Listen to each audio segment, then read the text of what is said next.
और लोमस का रुख कर लेते हैं। लोमस, आरोपी की गिरफ्तारी हो चुकी है। आरोपी ने जो बताया है, जो कबूल किया है, क्या सच्चाई वही है या फिर कुछ और?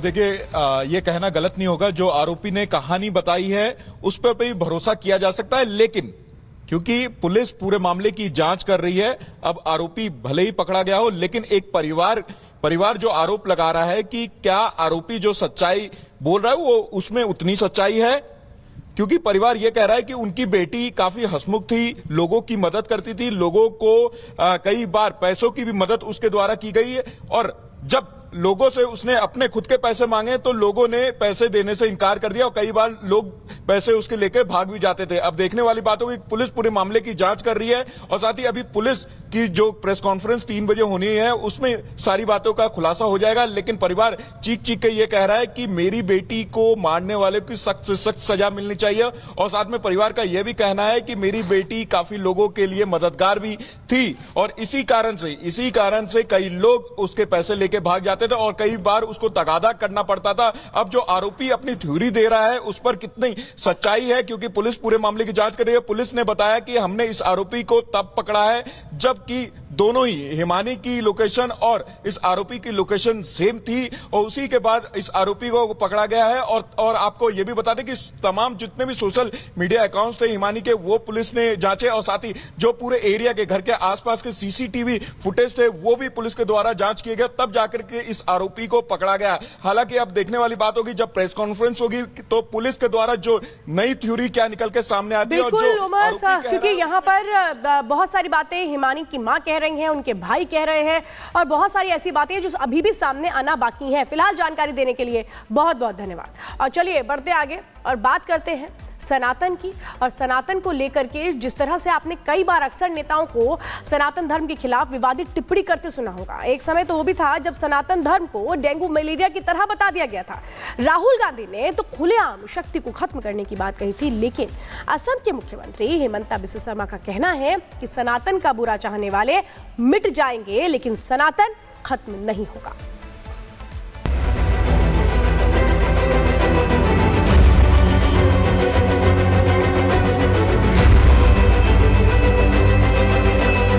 राहुल गांधी, ममता बनर्जी सोचते हैं कि हिंदू खत्म हो जाएगा। नहीं, आप खत्म हो जाएगा, हिंदू कभी खत्म नहीं होगा। कभी नहीं मानता हूं हमारा खतरा मुसलमान से है, ईसाई से है। सनातन कभी नहीं मिटेगा।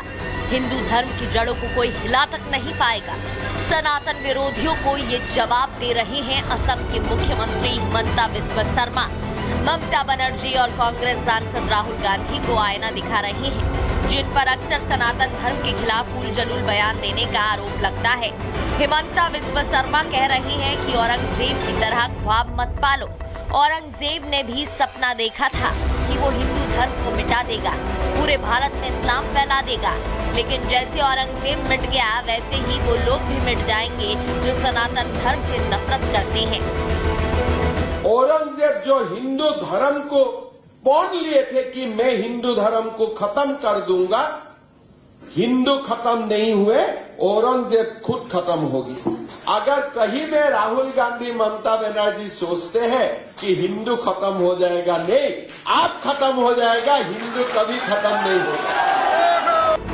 हिमंता बिस्वा शर्मा मानते हैं कि हिंदू धर्म को मुसलमानों से खतरा नहीं है, खतरा है उन लिबरल और सेक्युलर हिंदुओं से जो धर्म से तो हिंदू हैं, लेकिन हिंदू होते हुए अत्याचार का विरोध नहीं करते और सेक्युलरिज्म की आड़ में सनातन की बात करने वालों का विरोध करते हैं।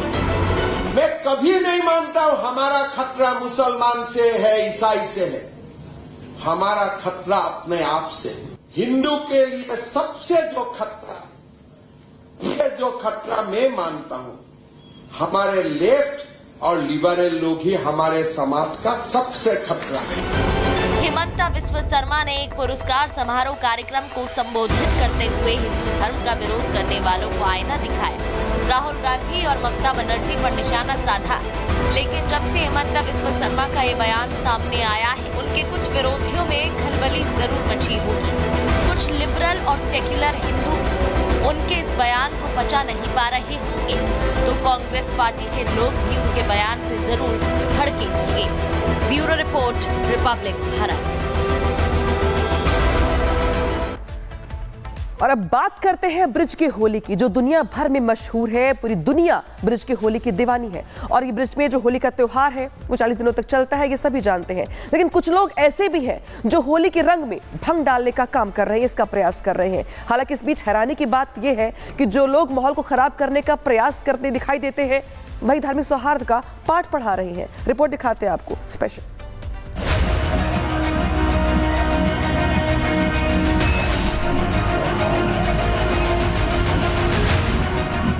ब्रिज की होली का रंग भक्तों के सिर चढ़कर बोलता है।